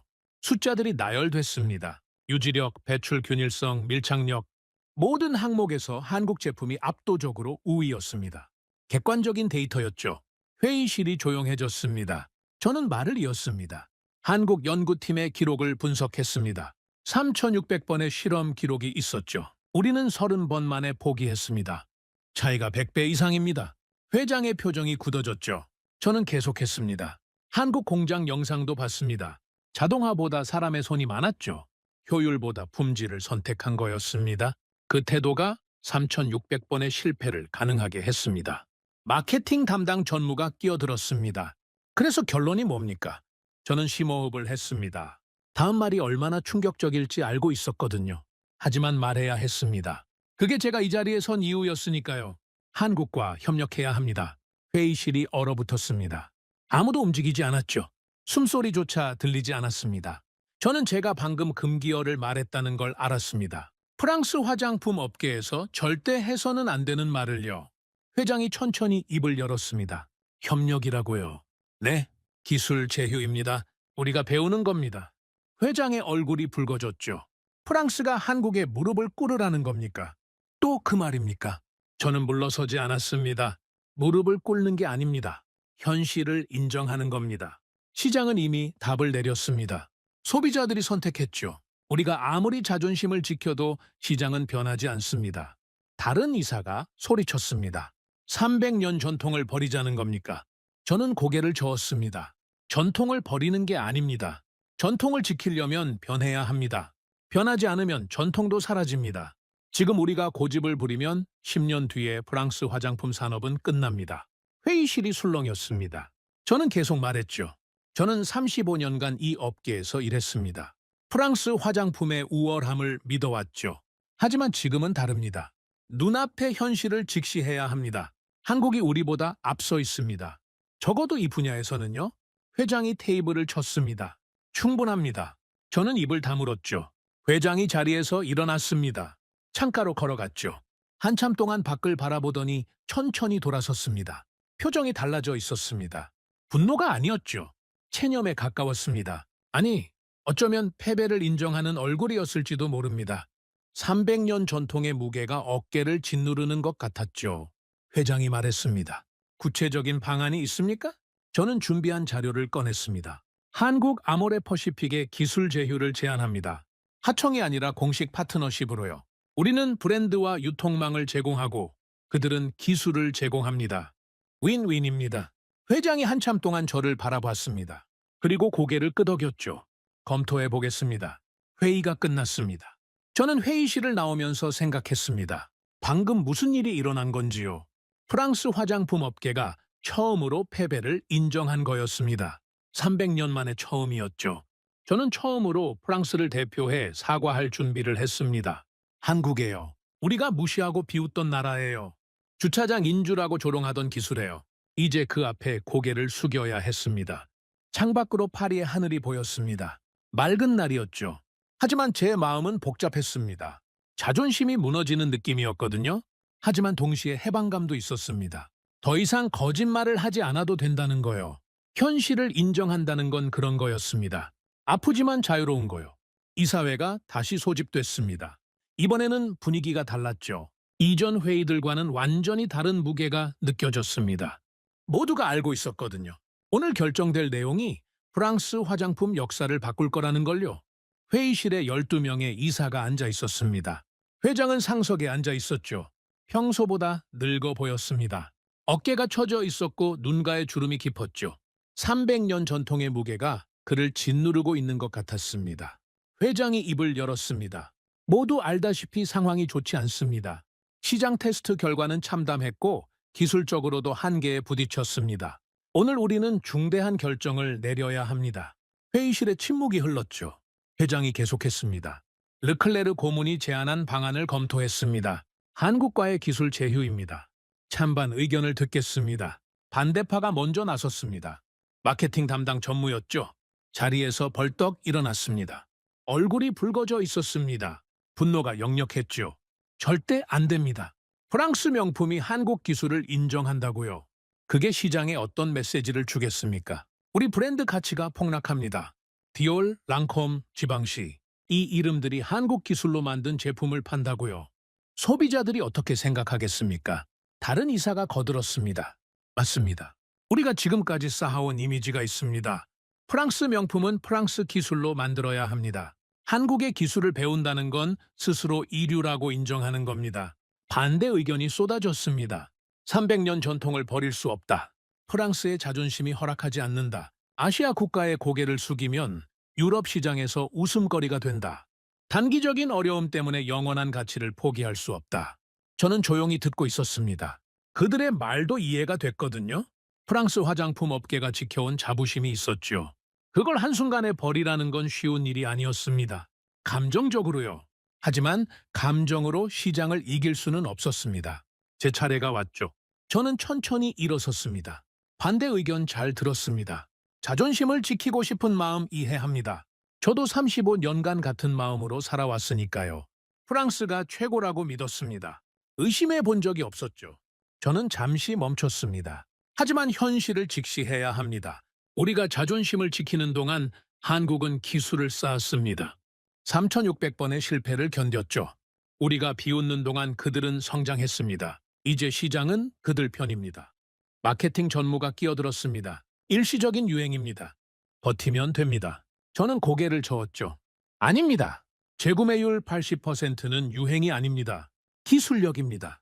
소비자들이 한 번 쓰고 다시 찾는 건 제품이 좋기 때문이죠. 우리 제품의 재구매율이 얼마인지 아십니까? 60%입니다. 20% 차이가 납니다. 회의실이 조용해졌습니다. 저는 계속했습니다. 지금 우리가 선택할 수 있는 길은 두 가지입니다. 하나는 자존심을 지키며 서서히 무너지는 것. 다른 하나는 자존심을 내려놓고 다시 일어서는 것. 어떤 선택이 프랑스 화장품의 미래를 위한 건지 생각해 주십시오. 회장이 손을 들었습니다. 충분합니다. 표결하겠습니다. 표결이 시작됐죠. 찬성, 반대. 한 명씩 의견을 밝혔습니다. 반대가 먼저 5표 나왔죠. 저는 가슴이 조여왔습니다. 이대로 부결되면 모든 게 끝이었으니까요. 6번째 이사가 찬성을 외쳤습니다. 7번째도 찬성이었죠. 8번째, 9번째. 찬성이 계속됐습니다. 마지막 2명도 찬성이었죠. 최종 결과는 찬성 7, 반대 5이었습니다. 가결됐습니다. 회장이 천천히 일어섰습니다. 한국 방문을 추진하겠습니다. 기술 제휴 협상을 위한 대표단을 구성하십시오. 회의가 끝났습니다. 저는 자리에 앉은 채 한참 동안 움직이지 못했습니다. 방금 무슨 일이 일어난 건지 실감이 나지 않았거든요. 프랑스 화장품 업계가 한국의 기술을 배우러 가기로 결정한 거였습니다. 역사적인 순간이었죠. 300년 만에 처음이었습니다. 프랑스가 다른 나라의 화장품 기술을 배우러 가는 건요. 그것도 아시아 국가예요. 불과 몇십 년 전까지 우리가 가르쳐 주던 나라예요. 배우러 간다는 말은 프랑스에선 금기였습니다. 우리는 항상 가르치는 쪽이었거든요. 세계가 프랑스를 따라왔죠. 미국도 일본도 한국도 모두 프랑스 화장품을 모방하고 배웠습니다. 그게 당연한 질서였죠. 그런데 이제 그 질서가 뒤집힌 거였습니다. 대표단 구성이 시작됐습니다. 저는 당연히 포함됐죠. 이 제안을 한 사람이니까요. 기술팀장도 포함됐습니다. 실무 협상을 위해서였죠. 경영기획 담당 상무도 합류했습니다.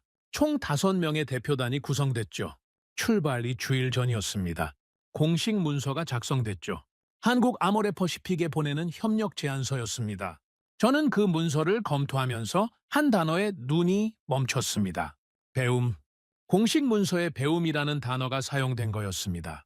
프랑스 화장품 회사가 한국의 기술을 배우겠다고 공식적으로 밝힌 거죠.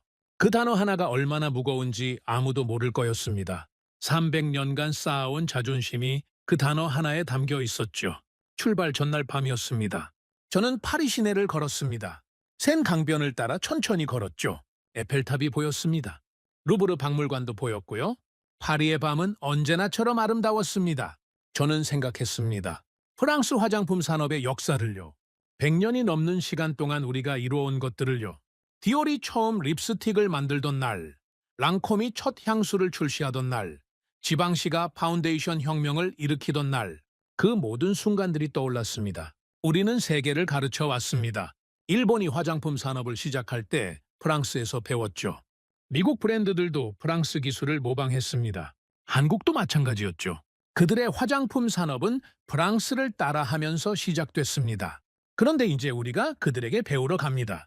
역사의 아이러니였죠. 가르쳤던 제자가 스승을 넘어선 거였습니다. 그것도 스펀지 하나로요. 주차장 인주에서 아이디어를 얻은 기술로요. 저는 쓴웃음을 지었습니다. 샌 강물이 흘러가고 있었죠. 수백 년 동안 같은 자리에서 같은 방향으로 흘러왔습니다. 변하지 않는 것 같았죠. 하지만 강물도 결국은 바다로 갑니다. 더 큰 곳으로요. 변화를 거부할 수 없는 거죠. 프랑스 화장품도 마찬가지였습니다. 변해야 했죠. 강물처럼 흘러가야 했습니다. 과거에 머물러 있으면 고여서 썩게 되니까요. 다음 날 아침 공항으로 갔습니다. 샤를드골 공항이었죠. 대표단 5명이 모였습니다. 다들 표정이 굳어 있었죠. 긴장한 거였습니다. 저도 마찬가지였고요. 비행기에 올랐습니다. 인천까지 12시간 비행이었죠. 저는 창가 좌석에 앉았습니다. 비행기가 활주로를 달리기 시작했죠. 이륙하는 순간 파리의 풍경이 점점 작아졌습니다. 에펠탑이 보였습니다. 점점 작아지더니 결국 보이지 않게 됐죠. 저는 그 순간 이상한 감정을 느꼈습니다. 뭔가를 떠나보내는 느낌이었거든요. 과거를요? 자존심을요? 300년의 전통을요. 비행기가 구름 위로 올라갔습니다. 저는 창밖을 바라봤죠. 끝없이 펼쳐진 구름 바다였습니다. 하얗고 평화로웠죠. 하지만 제 마음은 복잡했습니다. 35년이었습니다. 제가 이 업계에서 일한 시간이요. 그 세월 동안 저는 단 한 번도 이런 상황을 상상해 본 적이 없었습니다. 프랑스 화장품 전문가가 한국의 기술을 배우러 가다니요. 누가 상상이나 했겠습니까? 하지만 현실이었죠. 저는 눈을 감았습니다. 지난 몇 달간의 일들이 떠올랐죠.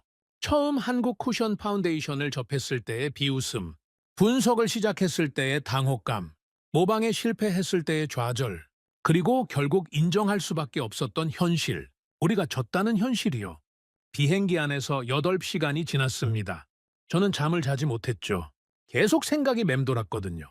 한국에 도착하면 어떤 일이 벌어질까? 그들은 우리를 어떻게 대할까? 승자의 오만함으로 대할까? 아니면 겸손하게 맞이해줄까? 알 수 없었습니다. 한국이라는 나라를 저는 잘 몰랐거든요.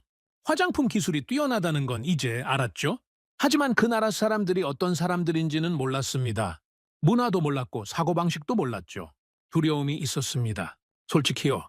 프랑스 화장품 업계의 원로가 아시아 국가의 고개를 숙이러 가는 거였으니까요.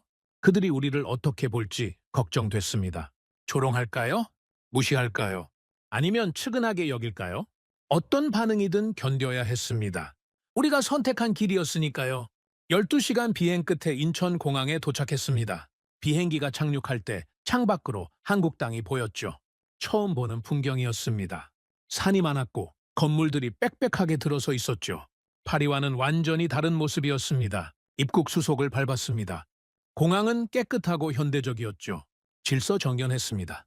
사람들이 줄을 서서 차례를 기다리고 있었죠. 소란스럽지 않았습니다.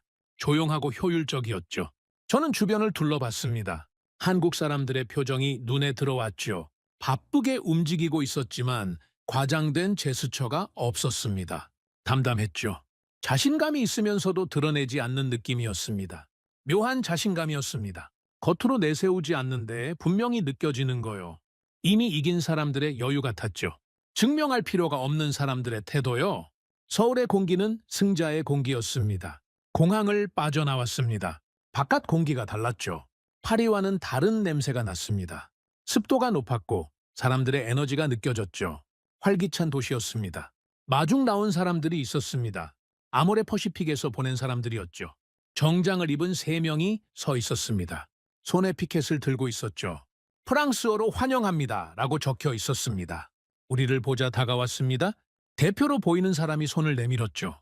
40대 초반으로 보였습니다. 연구소장이라고 자기소개를 했죠. 유창한 영어였습니다. 저는 그의 손을 잡았습니다. 그 순간 느낌이 왔습니다. 그의 손이 거칠었거든요. 부드러운 손이 아니었습니다. 갈라진 부분도 있었고 굳은 살도 있었죠. 실험을 많이 한 손이었습니다. 화학물질에 수없이 노출된 손이었죠. 저는 그 손을 보면서 깨달았습니다. 이 손이 3600번의 실패를 견딘 손이구나. 이 손이 스펀지 하나를 완성하기 위해 5년을 바친 손이구나. 이 손은 결과가 아니라 과정이구나. 그들의 손에는 변명이 없었습니다. 말로 설명할 필요가 없었죠. 손이 모든 걸 말해주고 있었으니까요. 얼마나 많이 실패했는지, 얼마나 오래 노력했는지, 얼마나 집요하게 매달렸는지 그 손이 다 보여주고 있었습니다. 저는 그 순간 확신했습니다. 우리는 이미 늦었다고요. 이 사람들을 이길 수 없다고요. 적어도 같은 방식으로는요. 3600번의 실패를 따라잡을 수 없었습니다. 그들이 걸어온 길을 우리가 다시 걸을 수는 없었죠. 배우는 수밖에 없었습니다. 인정하고 배우는 수밖에요. 연구소장이 미소를 지었습니다. 먼 길 오시느라 고생하셨습니다. 호텔에서 쉬신 뒤 내일 연구소로 안내해 드리겠습니다. 저는 고개를 끄덕였죠. 감사합니다. 차를 타고 호텔로 향했습니다. 창밖으로 서울의 풍경이 스쳐 지나갔죠. 고층 빌딩들이 즐비했습니다. 넌사인이 번쩍였고요. 활기찬 도시였습니다. 젊고 역동적인 느낌이었죠. 파리와는 달랐습니다. 파리는 오래된 도시죠. 역사가 느껴지는 곳입니다. 100년, 200년 된 건물들이 그대로 남아있죠. 전통이 살아 숨쉬는 도시입니다. 서울은 달랐습니다. 새로운 도시였죠. 끊임없이 변화하고 성장하는 도시였습니다. 과거보다 미래를 향해 달려가는 느낌이었죠. 저는 생각했습니다. 어쩌면 그 차이가 결과의 차이를 만든 건지도 모른다고요. 프랑스는 과거에 머물러 있었습니다. 전통을 지키는 데 집중했죠. 300년의 역사를 자랑스러워했습니다. 하지만 그게 발목을 잡은 건지도 몰랐죠. 한국은 달랐습니다. 과거에 연연하지 않았죠. 새로운 것에 도전했습니다. 실패해도 다시 일어섰고요. 3,600번 실패해도 포기하지 않았죠. 그게 차이였습니다. 호텔에 도착했습니다. 방에 들어가 짐을 풀었죠. 창밖으로 서울의 야경이 보였습니다. 반짝이는 불빛들이 끝없이 펼쳐져 있었죠. 아름다운 풍경이었습니다. 파리의 야경과는 달랐죠. 파리는 따뜻한 빛이었습니다. 오렌지색, 노란색, 오래된 가로등의 빛이었죠. 서울은 달랐습니다. 하얗고 푸른 빛이었죠. 현대적인 빛이었습니다. 미래를 향한 빛이었죠. 저는 창가에 서서 한참 동안 그 빛을 바라봤습니다. 내일이면 연구소에 갑니다. 한국의 기술을 직접 보게 되겠죠. 3,600번의 실패가 만들어낸 결과를요. 그리고 우리는 거기서 배워야 합니다. 고개를 숙이고 배워야 하죠. 두렵기도 하고 기대되기도 했습니다. 저는 침대에 누웠습니다. 눈을 감았지만 잠이 오지 않았죠. 내일 있을 일들이 머릿속에서 맴돌았습니다. 어떤 기술을 보게 될까? 어떤 사람들을 만나게 될까? 그리고 우리는 뭘 배우게 될까? 알 수 없었습니다. 하지만 한 가지는 확실했죠. 내일부터 모든 게 달라질 거라는 거요. 프랑스 화장품의 새로운 역사가 시작될 거라는 거요. 서울의 밤이 깊어갔습니다. 저는 결국 잠들지 못한 채 아침을 맞았습니다.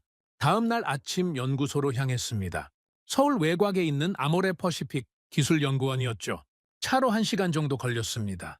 창밖으로 한국의 풍경이 스쳐 지나갔죠. 산이 많았고 곳곳에 아파트 단지가 보였습니다. 연구소에 도착했습니다. 생각보다 조용한 곳이었죠. 화려하지 않았습니다. 프랑스 연구소처럼 유리와 철골로 된 현대식 건물을 예상했는데 달랐습니다. 깔끔하지만 소박한 느낌이었죠. 연구소장이 우리를 맞았습니다. 어제 공항에서 만난 그 사람이었죠. 거친 손을 가진 사람이요. 그가 우리를 회의실로 안내했습니다. 긴 테이블이 있었고 한쪽 벽면에 대형 스크린이 설치돼 있었죠. 연구원 5명이 앉아 있었습니다. 다들 조용했죠. 우리를 보고 가볍게 고개를 숙였습니다. 그게 전부였습니다.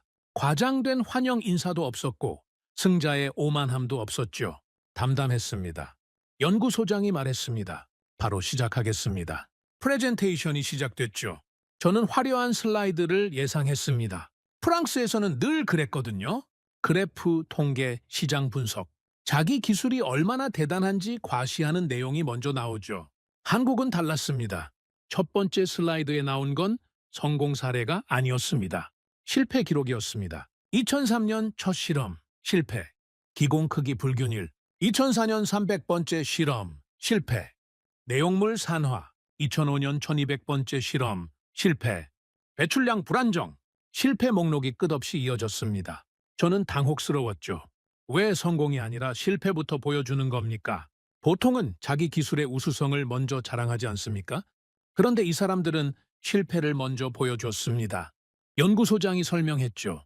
왜 실패했는지를 먼저 알아야 왜 성공했는지 이해할 수 있습니다. 저는 그 말에 멈췄습니다. 그들은 우리를 설득하지 않았습니다.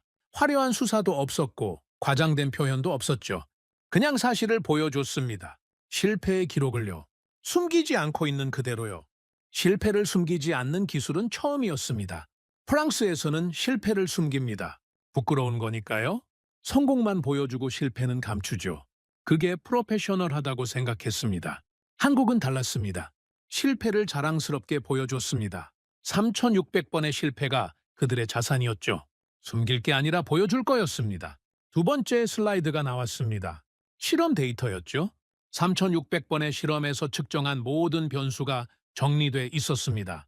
기공 크기, 점도, 압력, 온도, 습도. 수천 개의 숫자가 표로 나열돼 있었죠. 저는 숨이 막혔습니다. 이건 집착이었습니다. 정상적인 수준이 아니었죠. 보통 기업이라면 100번, 200번 실패하면 포기합니다. 방향을 바꾸죠. 그게 합리적인 판단이니까요. 한국은 3,600번을 갔습니다. 같은 목표를 향해 3,600번을 실패하고도 포기하지 않았죠. 매번 조금씩 변수를 바꿔가면서요. 0.1mm, 1%, 0.5도. 미세한 차이를 3600번 반복한 거였습니다. 연구소장이 말했습니다. 이제 시연을 보여드리겠습니다. 연구원 한 명이 쿠션 파운데이션 제품을 가져왔습니다. 우리가 분석했던 바로 그 제품이었죠. 테이블 위에 올려놓았습니다. 연구원이 용기를 뒤집었습니다. 내용물이 흐르지 않았죠. 30초, 1분. 한 방울도 떨어지지 않았습니다. 우리 연구소에서 봤던 것과 똑같았죠. 그 다음 퍼프로 스펀지를 눌렀습니다. 톡! 내용물이 균일하게 배출됐습니다. 너무 많지도 적지도 않게요. 완벽한 양이었죠. 연구원이 10번을 반복했습니다.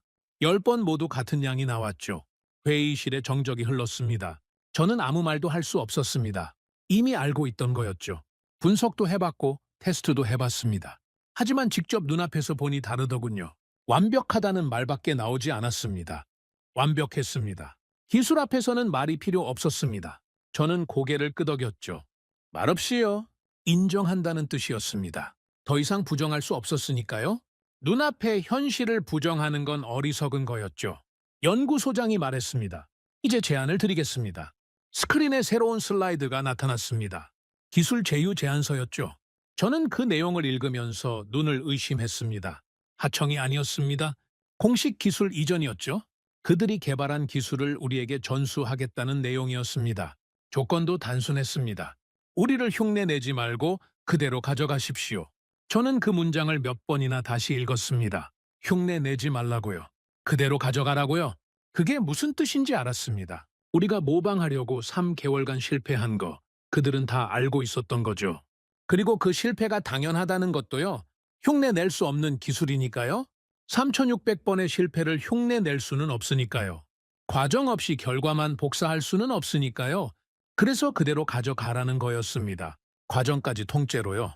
협상이 시작됐습니다. 세부 조건을 논의했죠. 기술 이전 범위, 교육기간, 품질 관리 기준 하나하나 꼼꼼하게 정리했습니다. 한국 측은 유연했죠. 우리의 요구 사항을 대부분 받아들였습니다. 오만하지 않았습니다. 이긴 사람들이 보여줄 수 있는 최대한의 겸손이었죠. 우리를 무시하지 않았습니다. 존중했죠. 패배한 상대를 짓밟지 않았습니다. 저는 그 태도에서 진짜 강자의 모습을 봤습니다.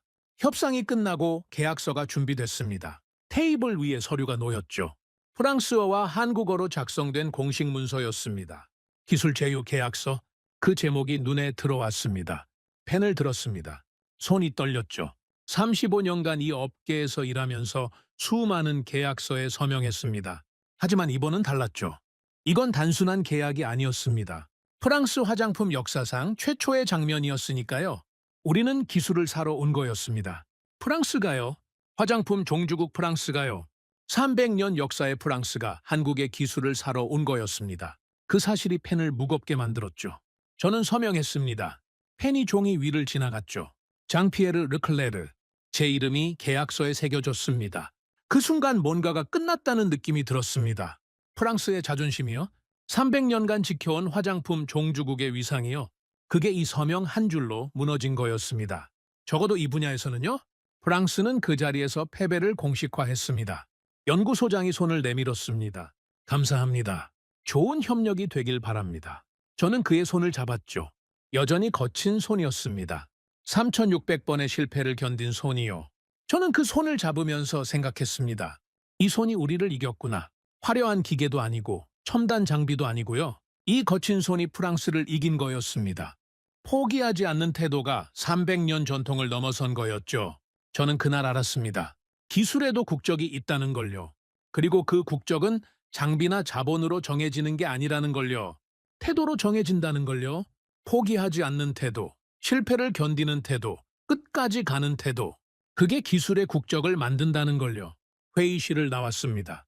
연구소 로비를 지나면서 벽에 걸린 액자가 눈에 들어왔죠. 3600이라는 숫자가 크게 적혀 있었습니다. 그 아래에 작은 글씨가 있었죠. 포기하지 않은 횟수. 저는 그 액자 앞에서 한참 동안 멈춰 섰습니다. 3600번. 그 숫자가 이제는 다르게 보였습니다. 처음에는 과장이라고 생각했죠. 그 다음에는 비효율이라고 생각했습니다. 하지만 이제는 알았습니다. 그게 승리의 숫자라는 걸요. 프랑스가 질 수밖에 없었던 이유라는 걸요. 연구소를 나서면서 뒤를 돌아봤습니다. 소박한 건물이었죠. 화려하지 않았습니다. 하지만 그 안에 세계를 바꾼 기술이 있었습니다. 3600번의 실패가 만들어낸 기술이요. 저는 고개를 숙였습니다. 인정한다는 뜻이었죠. 존경한다는 뜻이었습니다. 35년간 프랑스 화장품의 자존심이었던 사람이 한국 연구소 앞에서 고개를 숙인 거였습니다. 그리고 그건 부끄러운 일이 아니었습니다. 강한 자 앞에서 고개를 숙이는 건 당연한 거였으니까요. 한국에서 돌아온 뒤 1년이 지났습니다. 세상이 바뀌어 있었죠. 아니, 이미 바뀌고 있었는데 제가 몰랐던 건지도 모릅니다. 눈을 감고 있었던 거죠. 하지만 이제는 똑똑히 보였습니다. 파리 샹젤리제 거리를 걸었습니다. 명품 매장들이 줄지어 있었죠. 디올, 샤넬, 랑콤, 지방시, 화려한 쇼윈도가 빛나고 있었습니다. 관광객들이 줄을 서 있었죠. 여전히 프랑스 명품은 인기가 있었습니다. 하지만 뭔가 달라져 있었죠? 디올 매장에 들어갔습니다. 화장품 코너로 갔죠. 파운데이션 매대가 보였습니다. 예전에는 액체 파운데이션이 주력이었죠. 유리병에 담긴 고급스러운 제품들이요. 지금은 달랐습니다. 쿠션 파운데이션이 매대 한가운데를 차지하고 있었죠. 디올 로고가 박힌 쿠션 케이스가 화려하게 진열돼 있었습니다. 금색과 검은색 조합이었죠. 명품다운 디자인이었습니다. 겉모습은 완벽했습니다. 저는 제품 하나를 집어들었죠. 뒤집어서 뒷면을 봤습니다. 작은 글씨가 적혀 있었죠. 원산지 표기였습니다. Made in Korea. 한국에서 만들었다는 뜻이었죠. 저는 쓴웃음을 지었습니다. 디올 로고가 박혀 있지만 속은 한국 기술이었습니다. 우리가 1년 전에 계약한 기술 제휴의 결과물이었죠. 프랑스 명품 브랜드가 한국 기술로 만든 제품을 파는 거였습니다. 다른 매장도 마찬가지였습니다. 랑콤, 지방시, 입생로랑 모든 명품 브랜드가 쿠션 라인을 출시했죠. 패키지는 각자 브랜드 특성에 맞게 다르게 디자인했습니다. 하지만 속을 열어보면 다 비슷했죠. 한국 기술이었습니다. 스펀지 구조, 퍼프 재질, 내용물 배합, 핵심 기술은 전부 한국에서 온 거였죠. 우리는 브랜드와 디자인만 입힌 거였습니다. 껍데기만 프랑스였죠. 이제 모두 쿠션을 팝니다. 1년 전만 해도 쿠션 파운데이션을 비웃던 사람들이었죠. 주차장인 줄 알고 조롱했습니다. 아시아 한정 유행이라고 무시했죠. 그런 사람들이 이제 쿠션을 팔고 있었습니다. 아무도 그때 이를 말하지 않았습니다. 조롱했던 기억을요? 비웃었던 과거를요? 마치 처음부터 쿠션을 인정했던 것처럼 행동했죠. 프랑스 화장품 업계의 침묵이었습니다. 저는 갤러리 라파예트 백화점에 갔습니다. 1층 화장품 매장이었죠. 세계 최대 규모의 화장품 매장 중 하나입니다. 모든 명품 브랜드가 입점해 있죠. 화려한 조명 아래 제품들이 빛나고 있었습니다. 한 바퀴 돌아봤습니다. 쿠션 파운데이션 매대가 곳곳에 있었죠. 프랑스 브랜드, 미국 브랜드, 일본 브랜드, 다들 쿠션을 팔고 있었습니다. 이제 쿠션이 없는 브랜드는 없었죠. 그리고 그 모든 쿠션의 뿌리는 한국이었습니다. 제품 뒷면을 확인해 봤습니다. Made in Korea. 아니면 한국 ODM 기업 이름이 적혀 있었죠. 코스맥스, 한국 콜마, 코스메카 코리아. 한국 회사들이었습니다. 프랑스 로고 뒤에 한국 기술이 숨어 있었죠. 소비자들은 몰랐습니다. 디올 쿠션을 사면서 한국 기술을 쓰고 있다는 걸요. 샤넬 쿠션을 바르면서 한국 스펀지의 혜택을 받고 있다는 걸요. 그들은 그냥 명품을 산다고 생각했죠. 명품은 여전히 프랑스어를 씁니다. 디올, 샤넬, 랑콤, 프랑스어 이름이죠. 파리에서 온 브랜드들입니다. 소비자들은 그 이름을 보고 구매하죠. 프랑스 명품이라는 환상을 사는 거였습니다. 하지만 기술은 한국어로 생각합니다. 제품의 핵심인 기술은 한국에서 왔죠. 3600번의 실패를 견딘 기술이요. 거친 손으로 만들어낸 기술이요. 그게 프랑스 로고 뒤에 숨어 있었습니다. 저는 매장을 나왔습니다. 파리의 거리를 걸으면서 생각했죠. 이게 현실이구나. 프랑스 화장품 산업의 현실이구나. 우리는 껍데기를 지켰고 그들은 심장을 가져갔구나. 패권이 이동한 거였습니다. 눈에 보이지 않는 이동이었죠. 소비자들은 여전히 프랑스 명품을 샀습니다. 매출도 나쁘지 않았죠. 겉으로 보기에는 아무 문제가 없어 보였습니다. 하지만 속은 달랐죠. 기술의 중심이 바뀐 거였습니다. 파리에서 서울로요. 프랑스에서 한국으로요. 우리는 더 이상 기술을 만드는 나라가 아니었습니다. 기술을 사다 쓰는 나라가 된 거였죠. 본사에 돌아왔습니다. 연구소를 방문했죠. 1년 전과 분위기가 달라져 있었습니다. 예전에는 활기가 넘쳤죠. 새로운 기술을 개발하려는 열정이 있었습니다. 프랑스 기술에 자부심이 있었죠. 지금은 조용했습니다. 연구원들이 묵묵히 일하고 있었죠. 하지만 눈빛이 달랐습니다. 열정이 아니라 체념이 보였죠. 자신들이 무엇을 하고 있는지 알고 있었으니까요. 한국 기술을 적용하는 일이었습니다. 개발이 아니라 적용이었죠. 새로운 걸 만드는 게 아니라 남이 만든 걸 가져다 쓰는 거였습니다. 연구원들의 자존심이 어땠을지 짐작이 갔죠. 아무도 말하지 않았습니다. 불만을 표현하지 않았죠. 하지만 침묵이 모든 걸 말해주고 있었습니다. 프랑스 기술자들의 침묵이요. 패배를 인정한 사람들의 침묵이요. 저는 창밖을 바라봤습니다. 파리의 하늘이었죠. 회색빛 구름이 낮게 깔려 있었습니다. 무거운 하늘이었습니다. 프랑스 화장품 산업의 미래 같았죠. 기술 리포트를 읽었습니다. 글로벌 화장품 시장 분석 자료였죠. 쿠션 파운데이션 시장 점유율이 나와 있었습니다. 한국 기술 기반 제품이 전체 시장의 80%를 차지하고 있었죠. 80%요. 세계 쿠션 파운데이션 시장의 80%가 한국 기술이었습니다. 프랑스 브랜드 제품도, 미국 브랜드 제품도, 일본 브랜드 제품도요. 다 한국 기술로 만들어진 거였죠. 쿠션은 한국 기술입니다. 그게 새로운 세계 표준이 된 거였죠. 프랑스가 100년간 지켜온 화장품 표준이 한 분야에서 무너진 거였습니다. 스펀지 하나로요. 3,600번의 실패로요. 저는 보고서를 덮었습니다. 창밖을 바라봤죠. 에펠탑이 멀리 보였습니다. 여전히 아름다웠죠. 하지만 그 아름다움이 예전 같지 않았습니다. 저는 생각했습니다. 우리는 패배한 게 아닙니다. 시대가 바뀐 거죠. 프랑스가 못나서 진 게 아니었습니다. 한국이 더 열심히 해서 이긴 거였죠. 3,600번의 실패를 견딘 나라가 30번 만에 포기한 나라를 이긴 거였습니다. 당연한 결과였죠. 저는 평생 프랑스가 화장품의 규칙을 만든다고 믿어왔습니다. 그리고 대부분의 시간 동안 그 믿음은 사실이었죠. 우리가 기준이었고 세계는 따라왔습니다. 300년간 그랬죠. 하지만 한국은 규칙을 부수지 않았습니다. 그들은 더 조용하고 더 집요하게 새 규칙을 만들었죠. 우리가 비웃는 동안 묵묵히 실험했습니다. 우리가 포기하는 동안 계속 도전했죠. 그리고 결국 해냈습니다. 사람들은 아직도 명품 로고를 봅니다. 디올, 샤넬, 랑콤. 그 이름들을 보고 제품을 사죠. 프랑스 명품이라는 환상을요. 하지만 진짜 권력은 보이지 않는 기술에 있습니다. 스펀지 하나라고 비웃던 그 작은 물건 안에 3,600번의 실패와 포기하지 않는 태도가 있었습니다. 그게 진짜 가치였죠. 로고가 아니라 기술이요. 브랜드가 아니라 실력이요. 이제 저는 압니다. 기술의 중심은 더 이상 파리가 아닙니다. 적어도 이 분야에서만큼은 세계는 한국을 따라가고 있죠. 프랑스도 미국도 일본도요. 다들 한국 기술을 사다 쓰고 있습니다. 인정하든 안 하든 그게 현실이에요. 저는 자리에서 일어났습니다. 연구소를 나왔죠. 주차장으로 걸어가면서 하늘을 올려다봤습니다. 구름 사이로 햇살이 비치고 있었죠. 무거웠던 하늘이 조금씩 밝아지고 있었습니다. 저는 미소를 지었습니다. 패배가 끝이 아니었으니까요. 새로운 시작일 수도 있었죠. 한국에서 배운 기술로 다시 일어설 수 있었습니다. 프랑스만의 방식으로 발전시킬 수도 있었죠. 중요한 건 인정하는 거였습니다. 현실을 인정하고 배우고 다시 시작하는 거요. 자존심에 갇혀서 과거에 머무르는 게 아니라요. 앞으로 나아가는 거였습니다. 3,600번의 실패가 가르쳐준 게 있었습니다. 포기하지 않으면 된다는 거요. 프랑스도 할 수 있었죠. 우리도 3,600번 실패할 수 있었습니다. 다만 그동안 하지 않았을 뿐이었죠. 이제 달라질 겁니다. 저는 차에 올랐습니다.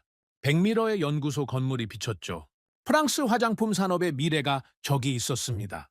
한국에서 배운 기술과 프랑스의 전통이 만나는 곳이요. 엔진을 걸었습니다. 파리 시내로 향했죠. 에펠탑이 점점 가까워졌습니다. 여전히 아름다웠죠. 그리고 이제는 그 아름다움이 다르게 보였습니다. 겸손한 아름다움이었습니다. 세계 최고가 아니어도 괜찮다는 걸 인정한 아름다움이요. 배울 수 있다는 걸 아는 아름다움이요. 다시 시작할 수 있다는 희망의 아름다움이요. 저는 창밖을 바라보면서 중얼거렸습니다. 기술의 중심은 이동합니다. 영원한 건 없죠. 하지만 태도는 남습니다. 포기하지 않는 태도, 실패를 견디는 태도, 끝까지 가는 태도. 그게 다음 중심을 만드는 거죠. 한국이 가르쳐준 거였습니다. 3,600번의 실패가 가르쳐준 거였죠. 저는 미소를 지으며 파리의 거리를 달렸습니다. 새로운 시작이었습니다. 오늘의 사연은 여기까지입니다. 구독과 좋아요는 영상 제작에 아주 큰 힘이 됩니다. 지금까지 감동테라스 저는 소희였습니다. 오늘도 우리 구독자님들의 가정에 따뜻한 행복이 가득하시길 진심으로 바라겠습니다. 긴 영상 끝까지 시청해주셔서 정말 감사합니다. 내일 더 좋은 이야기로 찾아뵙겠습니다. 감사합니다.